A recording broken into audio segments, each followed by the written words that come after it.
Hello guys, today I'm going to tell you about that the Black Bull token. Now before I start the video, let's share my legal disclaimer. This video is only for educational purpose. Do your own research for the investing.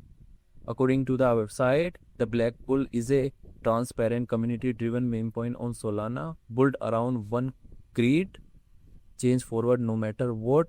The project is front-end first and fully verifiable. Its website reads live on-chain and market data directly from Solana, including price, liquidity, volume, market cap, and holders distribution. So anyone can audit the claim with no login and no user data collection.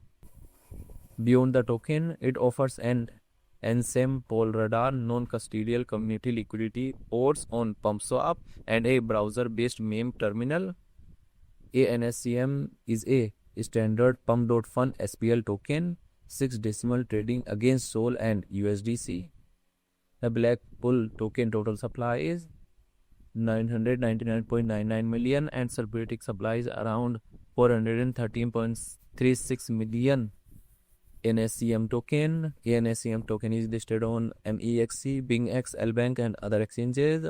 If I share my opinion with you in this project, up to 75% chance is that it is a legit or good project. So guys, don't take my opinion as a financial advice. Do your own research for the investing. Thanks for watching.